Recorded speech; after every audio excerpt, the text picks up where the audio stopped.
What's up guys, welcome back to the channel, and on today's video we are going for the first run in the beautiful Adidas Boston 10. Alright guys, let me just get a couple disclosures out of the way. I was sent these shoes by Jackrabbit and Adidas, however they're not paying me to make this review and they're going to have no input onto how I make this video or what I say about these shoes. With that said, new shoe day is always a good time, and of course it's new shoe day and I've been waiting to open these socks. These are the Say Sky High Performance running socks, so let's get into it. Oh, before I put these shoes on, I just have to say that this review is not going to be like the other reviews you have seen on the Adidas Boston 10. I am going to be looking at these shoes like their own entity. I am not going to be comparing them to the Boston 9 or even the Boston 8. We're going to give these shoes a clean slate, see how they hold up.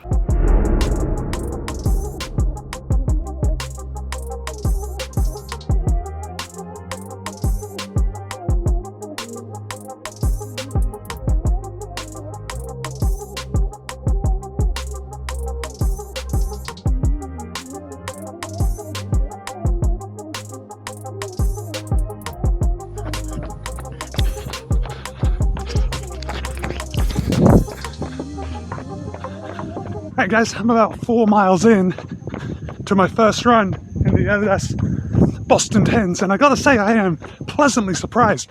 When I was walking around the house before I came out for my run, it was just a little clickety-clackety. That outsole Continental rubber was really sounding hard on the floor and I was expecting a super firm ride, but I have been pleasantly surprised. These shoes are feeling really good.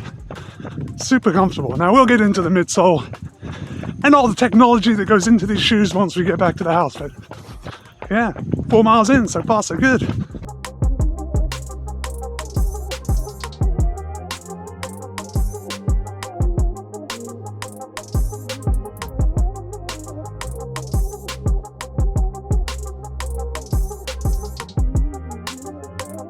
First run in the Adidas Boston 10 was a wild success. It was a beautiful day out today. A little toasty, but the weather it's getting a little cooler, or maybe not cooler, but it's feeling a little less oppressive. So the temperature today was 77 degrees Fahrenheit, which is 25.5 Celsius. So obviously still a bit warm, but I guess the humidity was just a little less because even though my shirt is soaked, my shoes hadn't started squishing by the end of this run. Now, hold on. Now we're talking about this run, my first run in the Adidas Boston 10, and it was 10 miles on the nose, which is about 16.1 kilometers at an average pace of 808 a mile, which is 503 a kilometer. And for me, that run fits right in the wheelhouse of where this shoe is going to sit. It's going to be kind of like my daily trainer, sort of an easy run, although I did pick up the pace a couple times just to get my legs turning over, just to see how these shoes felt. I am coming back from an injury, so I've got to be very careful with how much speed I pour on too quickly and how much distance. So this was a very easy 10-mile test in the Boston 10s. And guys, you've already seen it. I turned on the camera a couple miles into the run and I was pleasantly surprised a couple miles in. Now, listen, this is only my first review. My full review will come after I've put at least 100 miles in this shoe. But let's talk about this shoe so you can know if this shoe is right for you. First of all is price. Here in the US, this shoe is $140. In the UK, it's £130. Now, of course, I do have links in the show notes below through Jackrabbit. If you do buy through those links, you will never pay any more,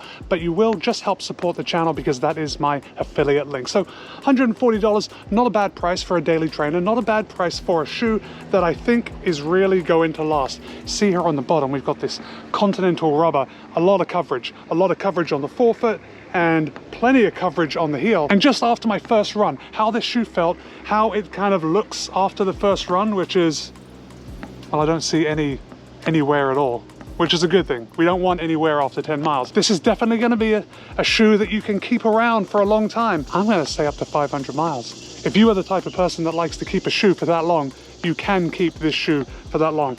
I just got a feeling that it's a pretty substantial shoe and it's going to last. Now I'm going to go inside, I'm going to shower, and we're going to finish talking about this shoe in just a second. But let's start at the top. Like we do with all our shoe reviews on the channel, we're going to start at the top and we're going to work our way down.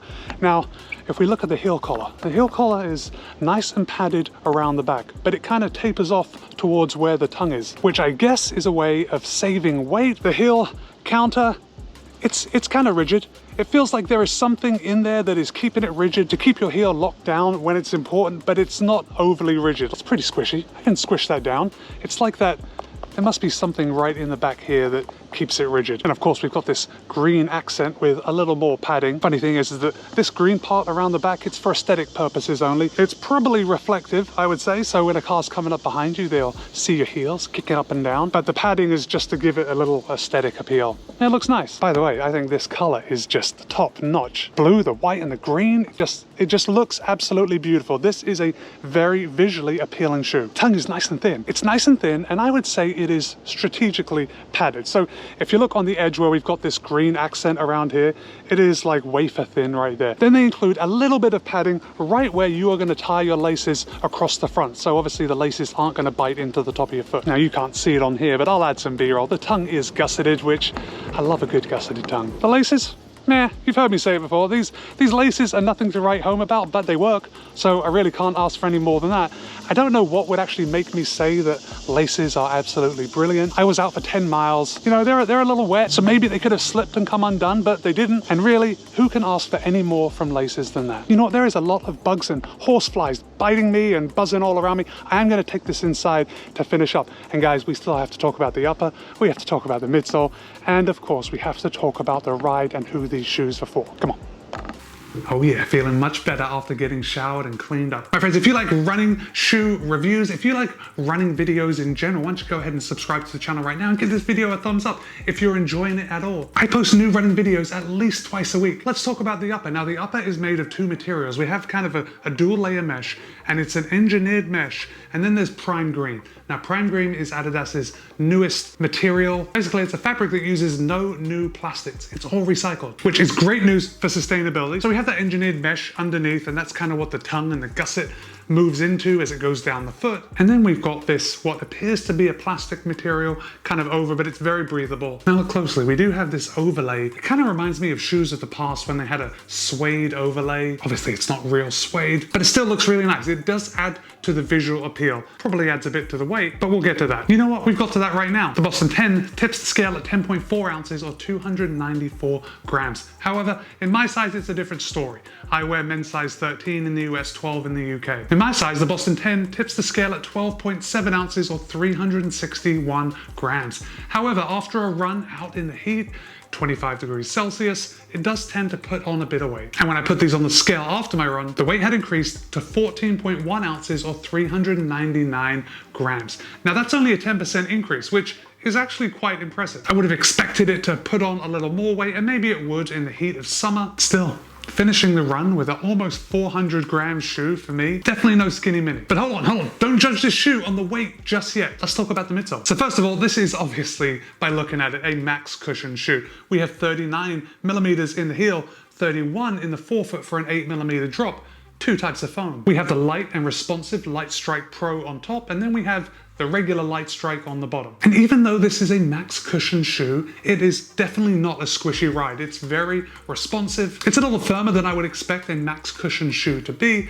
but I would rather have something that gives a little better energy return than something overly squishy. Squishy's fine for walking about the house, but when you get out and go for a run, you want something with a little more energy return. Speaking of energy return, we also have some rods here in the bottom. Very similar to the Adios Pro, except these are probably made of plastic. Definitely not carbon fiber. This does not have carbon fiber rods in the heel. However, these plastic rods probably add something to it, making it a little more rigid. It is quite rigid. I'm having a very difficult time bending it, which would contribute to the energy transfer and the toe off, which is probably why it feels a lot lighter than the 361 grams that it tips the scale at. So in a nutshell, it has a firm, responsive ride, and it allowed me to pick up the pace. Now this is clearly not a race shoe. It is firmly entrenched in the daily trainer category. With a good daily trainer, you can log the miles, and when you need to, you can pick up the pace, knock out a tempo run, maybe run a few intervals. It's kind of a jack of all trades, master of none type of thing. And I think the Boston 10 does a pretty good job of doing all of those things. I know when I was outside I already talked about longevity, but this Continental rubber is going to be extremely grippy. My run today was totally dry, so I had no chance to test it out on slippery, wet pavement, but I'm sure it would be fine. I am pretty happy with the shoe. I did not expect it to feel as good as it did on my first run. I'm looking forward to comparing it against something like the Nike Pegasus 38, because I think that is a pretty close contender to this shoe. But we'll get into that in another video. Guys, my name's Matt. I post new running videos at least twice a week. Be kind, be happy, run well. See you in a couple of days.